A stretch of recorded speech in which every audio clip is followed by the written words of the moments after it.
రేపే మనకు మొదటి శ్రావణ శుక్రవారం. అలానే కాకుండా ఇక రేపటి నుండి మనకేంటంటే గనకనండి శ్రావణ మాసం అనేది ప్రారంభమవుతుంది కదా. శ్రావణ మాసం అంటే అత్యంత శక్తివంతమైన మాసము. ఈ మాసము శ్రీ మహావిష్ణువుకు, అలానే కాకుండా శివుడికి, అలాగే వచ్చేసి మనం ఏంటంటే గనక లక్ష్మీదేవిని పూజించడం జరుగుతుందన్నమాట. అంటే వీరికి అంకితం చేయబడుతుంది ఈ మాసం అని చెప్పొచ్చు. ఈ మాసంలో మొదటి రోజు శుక్రవారం రావటం ఇంకా విశేషమని మనకు వేద పండితులు చెబుతున్నారు. అందుకే ఏంటంటే రాగి చెంబులో నీళ్లను పోసి ఈ ప్రదేశంలో పెడితే చాలు, మీ ఇంట్లోకి డబ్బు వస్తూనే ఉంటుంది, మీకుండే ఇబ్బందులన్నీ కూడా పోతాయని చెప్పొచ్చు.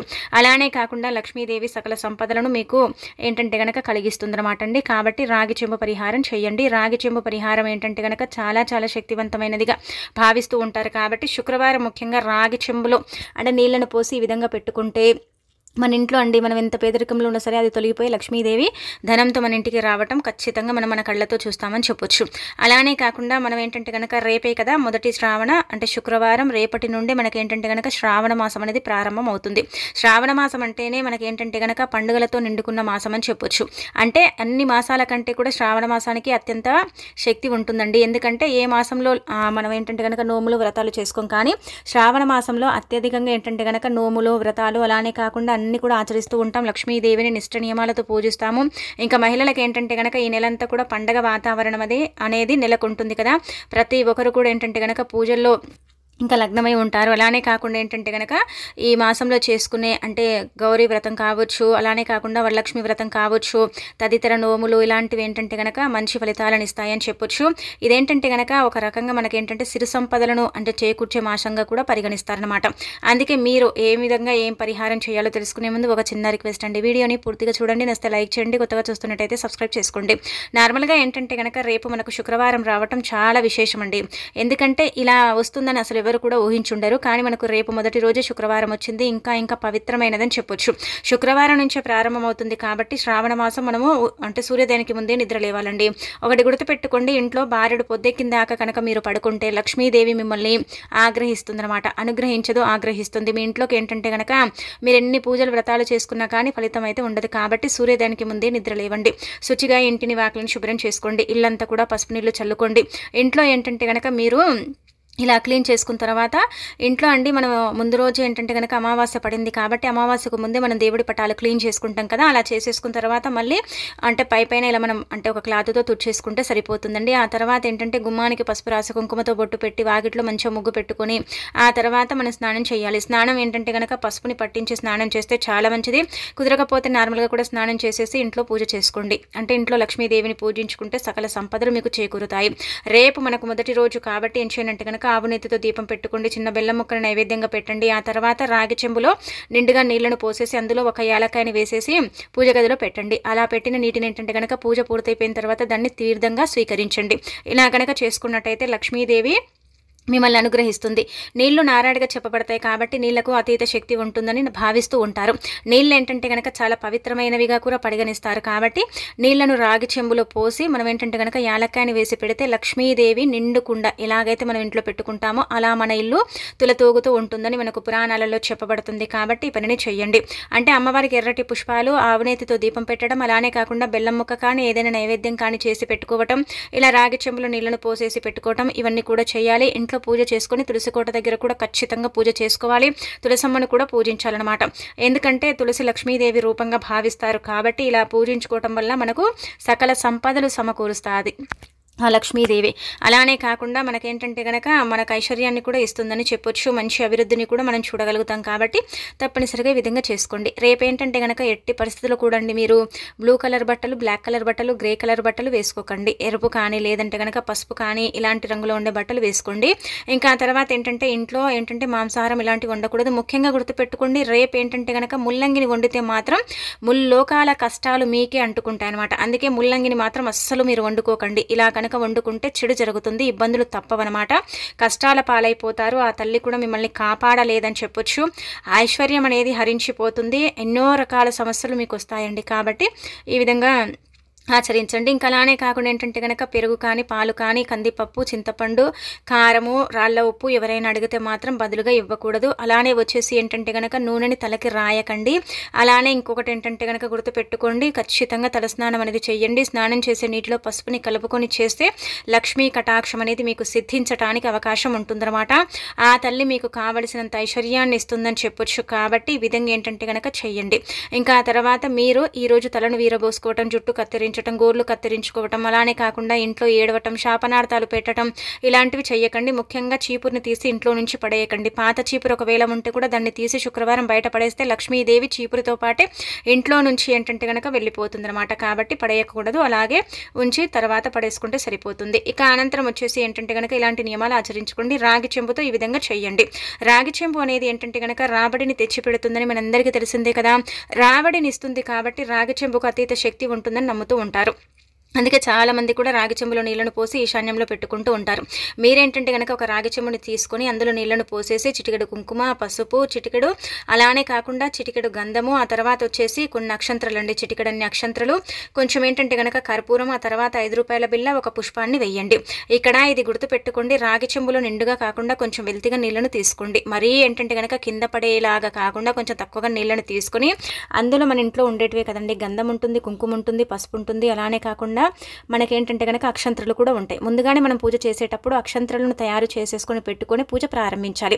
అంటే దీపం పెట్టడం కానీ ఇవన్నీ కూడా చేసేసి మనకు పూజ మొత్తం అయిపోయిన తర్వాత హారతి ఇచ్చిన తర్వాత తలపైన అక్షంతరాలు వేసుకొని మనం ఆ తల్లి యొక్క ఆశీర్వాదం తీసుకుంటే మనకు లక్ష్మీ కటాక్షం అనేది సిద్ధిస్తుందన్నమాట.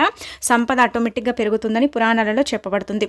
ఇక అనంతరం వచ్చేసి ఇంకొకటి ఏంటంటే కనుక మీరండి ఈ పసుపు కుంకుమ మంగళకరమైనది, శుభకరమైనది. గంధము అమ్మవారికి చాలా ఇష్టం. అక్షంతరాలు ఏంటంటే కనుక పసుపు బియ్యంగా పరిగణిస్తారు. అక్షంతరాలు కూడా పరమ పవిత్రమైనవి.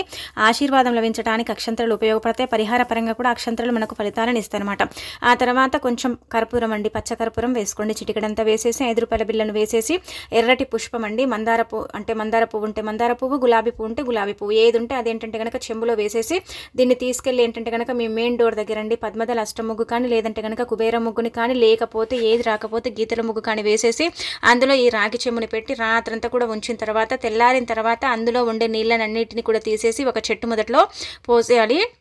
అందులో ఉండే 5 రూపాయల బిల్లును మాత్రం దానం చేయాలి. మిగతా అవన్నీ కూడా మనం వాడకూడదు. కాబట్టి ఎక్కడ పడితే అక్కడ పోయకుండా ఏంటంటే కనుక ఒక చెట్టు మొదట్లో పోసేయండి, సరిపోతుంది. ఇది ఎలాగైతే మీరు నిండుగా పెట్టుకున్నారో అలానే మీకు ఏంటంటే కనుక లక్ష్మీదేవి అనుగ్రహం కలుగుతుంది, సంపద చేకూరుతుంది, ఐశ్వర్యం అనేది కలుగుతుంది అనమాట. శ్రావణ మాసం అత్యంత శక్తివంతమైన మాసం, చాలా చాలా పవిత్రమైన మాసం. కాబట్టి ఈ మాసంలో మొదటి రోజు ఎవరైతే ఈ విధంగా చేసుకుంటారో వాళ్లకు తప్పకుండా లక్ష్మీదేవి అనుగ్రహంతో పాటు ఆ తల్లి కటాక్షం అనేది కలుగుతుంది. లక్ష్మీదేవి మీ ఇంట్లో ఏంటంటే కనుక ధనవర్షాన్ని కురిపిస్తుంది, ఐశ్వర్యాన్ని ఇస్తుంది, అభివృద్ధిని కూడా సమకూరుస్తుందని మనకు శాస్త్రమే చెబుతుందండి. కాబట్టి ఇలా ప్రయత్నించేసి ఫలితం పొందండి. ఇక ఆ తర్వాత ఏంటంటే కనుక ఈరోజు శుక్రవారం కదండి. శుక్రవారం రోజున ఏంటంటే ఇంకొక పరిహారం, ఇప్పుడు చెప్పే పరిహారం కూడా చేసేసుకోండి, సరిపోతుందన్నమాట. ఇది కూడా ఏంటంటే కనుక తిండి మనకు దొరకదండి. తిండి దొరకక మనం బాధపడిపోతూ ఉంటాం, ఇబ్బంది పడిపోతూ ఉంటాం. తిండి కోసమే కదా కష్టపడేది. అందుకే మీరు ఏంటంటే కనుక మీ ఇంటి బియ్యం డబ్బాలు ఇది వేసి పెట్టుకోండి. 4 వైపుల నుంచి కూడా డబ్బు రావడంతో పాటు అభివృద్ధి కూడా ఉంటుంది, ఐశ్వర్యం కలుగుతుంది, అన్ని విధాలుగా కూడా మీకు బాగా కలిసి వస్తుందన్నమాట. ఇబ్బంది ఉండదన్నమాట. లక్ష్మీదేవి అనుగ్రహం లేదు, మాకు సంపద కూర్చటం లేదు, అలానే కాకుండా ధనం రావటం లేదని చాలా మంది బాధపడతారండి, ఇబ్బంది పడిపోతారండి. అలాంటి వాళ్ళు ఒక్కసారండి తిండి కోసం అలమటిస్తూ ఉంటారు. తిండికి బట్టకు లోటు లేకుండా మనకేంటంటే కనుక ఐశ్వర్యం కలగాలంటే మనము బియ్యం డబ్బాలో ఇది వేసి పెట్టుకోవాలన్నమాట. ముఖ్యంగా శుక్రవారం రోజున బియ్యం డబ్బాలు ఇది వేసుకోవటం వల్ల మంచి జరుగుతుందండి. కొన్నిసార్లు ఏంటంటే కనుక డబ్బు కూడా ఉండదు, తినడానికి తిండి కూడా లేకుండా మనం ఏంటంటే బాధపడిపోతూ ఉంటాం, ఇబ్బంది పడిపోతూ ఉంటాం, ఏం చేయాలో అర్థం కాదు కదా. అలాంటప్పుడు మీరేంటంటే కనుక ఈ విధంగా చేసేసుకోండి, సరిపోతుంది. అలాంటప్పుడు అని కాదు, రేపు మనకు శుక్రవారం కదా, అంటే శ్రావణ మాసంలో మొదటి రోజు శుక్రవారం కాబట్టి బియ్యం డబ్బాలు ఇది పెట్టడం వల్ల ఎంతలా ఫలితం వస్తుందంటే మీరు నమ్మలేరండి, అంతలా ఫలితం వస్తుందన్నమాట. రూపాయి లేని దగ్గర 2 రూపాయలు కనిపిస్తాయి. అలానే కాకుండా ఏంటంటే కనుక డబ్బు అంటే చాలా నష్టాల్లో ఉన్నారు, కష్టాల్లో ఉన్నారు, ఇబ్బందుల్లో ఉన్నారు, బాధల్లో ఉన్నారనుకోండి, అలాంటి వాళ్ళు కూడా బియ్యం డబ్బాలో ఇది వేసుకు పెట్టుకోవచ్చు అనమాట. అలా కూడా ఫలితం అనేది రావటం అనేది మీరు చూడగలుగుతారు. నార్మల్‌గా ఏంటంటే గనక బియ్యం అన్నపూర్ణ దేవిగా భావిస్తారు. బియ్యము అంటే మనం తినడానికి ప్రతిరోజు కూడా అన్నమే కదండీ! ఆ అన్నం కోసమే కదా మనం రేయి పగలనకుండా కష్టపడుతూ ఉంటాం. అయినప్పుడు కూడా డబ్బు రాదు. తినడానికి కడుపు నిండా తిండుండదు.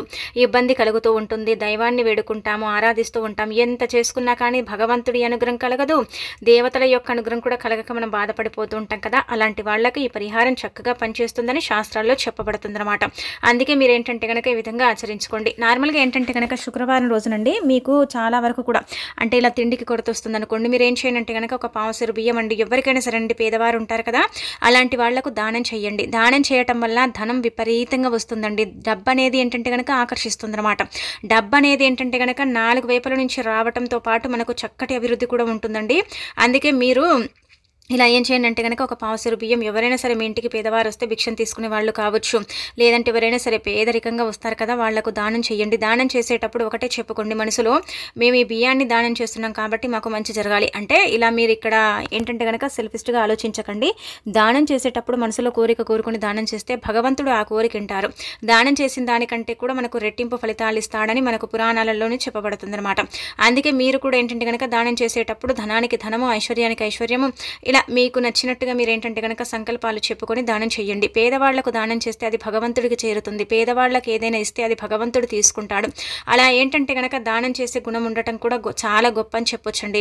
కొంతమంది ఏంటంటే గనక దానం చేయరు, పీసినారి చేతులు చేస్తూ ఉంటారు. అలానే కాకుండా ఏంటంటే కొంతమంది అండి ఆకలి కలమటిస్తున్నా సరేనండి, మన దగ్గర ఉన్నా కానీ రూపాయి తీసి ఏంటంటే గనక పెట్టారనమాట. అలాంటి వాళ్ళను కూడా మనం చూస్తూ ఉంటాం కదా.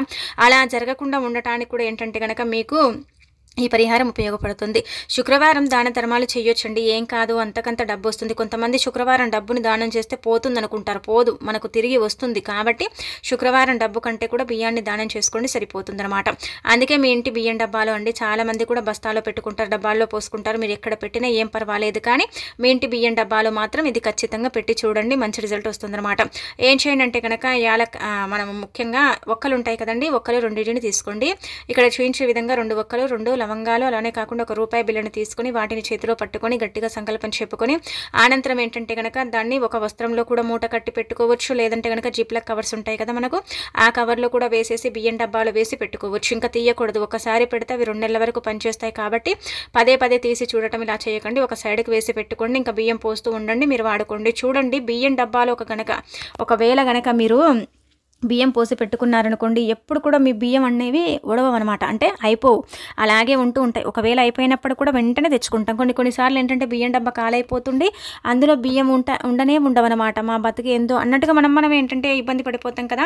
అలా కాకుండా మీ బియ్యం డబ్బాలో ఎప్పుడు కూడా ఇలా బియ్యం అనేవి కనిపిస్తూ ఉంటాయి అనమాట. తిండి కొరత అనేది రాదండి, ఒక్కసారి ప్రయత్నించండి, మీరే ఫలితాన్ని చూసి ఆశ్చర్యపోతారనమాట. ఇలా 2 ఒక్కలు, నల్లటి ఒక్కలు, ఆ తర్వాత ఏంటంటే 2 లవంగాలు, రూపాయి బిళ్ళ వేసామా, పెట్టామా, ఇంకా అయిపోయిందా, అంతే. అంతకు మించి మీరు కూడా చేయాల్సింది ఏమీ లేదనమాట. కాబట్టి ప్రయత్నం చేసుకొని ఫలితం పొందండి. ఇంకా ఆ తర్వాత ఏంటంటే కనుక ఈ రోజున మీరు ముఖ్యంగా గుర్తుపెట్టుకోండి, అంటే అలా వేసేసిన తర్వాత తీసేసి ఆ రూపాయి బిళ్ళను దానం చేయొచ్చు. అవన్నీ కూడా ఒక చెట్టు మొదట్లో వేసేసుకుంటే సరిపోతుందన్నమాట. అలా కూడా లక్ష్మీదేవి అనుగ్రహం కలుగుతుంది, తిండికి ఎప్పుడు కూడా కొరత రాదు. ఇది కూడా మీరు చేసుకోవచ్చు. ఇంకా ఆ తర్వాత పసుపు డబ్బాలో కూడా ఇది వేసి పెట్టుకోండి. పసుపు డబ్బాలో ఇది వేసి పెట్టడం వల్ల మనకేంటంటే గనక చెప్పాలంటే భర్త సంపాదన పెరుగుతుంది. ఏ స్త్రీ అయితే భర్త సంపాదన పెరగటం లేదని బాధపడుతుందో ఆ స్త్రీకి ఏంటంటే గనక భర్త సంపాదన పెరగడానికి అవకాశం అనేది అధికంగా ఉంటుందన్నమాట. చాలా మంది కూడా అండి స్త్రీలు ఏంటంటే గనక మా భర్త సంపాదన పెరగాలండి, మాకైతే మా భర్తకు సంపాదన పెరగదండి, మేమెంత పూజ చేసుకున్న మాకైతే భర్త సంపాదన పెరగదని బాధపడే స్త్రీలకు ఏంటంటే ఇది చక్కటి అవకాశం అని చెప్పొచ్చు.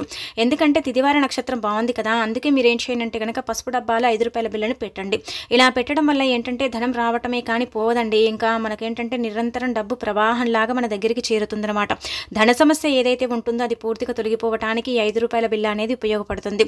ఎందుకు ఈ 5 రూపాయల బిళ్ళ ఉపయోగపడుతుందంటే కనుక 5 అంటే లక్ష్మీదేవికి చాలా ఇష్టం అండి, ఆ తల్లి చాలా ఇష్టపడుతూ ఉంటుందన్నమాట. అందుకే చాలా మంది కూడా శుక్రవారం రోజున పసుపు డబ్బాలో 5 రూపాయల బిళ్ళ వేసేటప్పుడు చేతిలో పట్టుకొని గట్టిగా సంకల్పం చెప్పుకుంటారండి.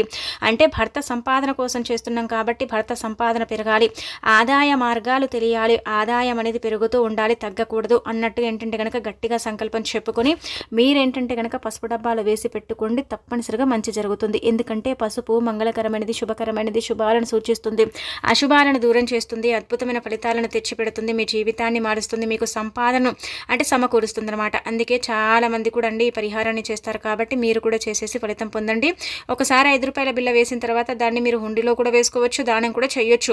డబ్బు మనం ఒక చోట దాచిపెడితే బియ్యం డబ్బాలో కానీ, ఉప్పు డబ్బాలో కానీ, లేదంటే కనుక ఇలా పసుపు డబ్బాలో కానీ వేసుకుంటాం కదా, వాటిని 2 నెలలు 3 నెలలు ఉంచేసి ఆ తర్వాత వాటిని దానంగా ఇచ్చేయాలండి. అలా ఇచ్చినా మనకు భగవంతుడి యొక్క అనుగ్రహం కలుగుతుంది. ముఖ్యంగా ఈ పసుపు డబ్బాలు ₹5 బిళ్ళ పెడితే లక్ష్మీదేవి అనుగ్రహం కలిగి సకల సంపదలు మనకు సమకూరుస్తాయి.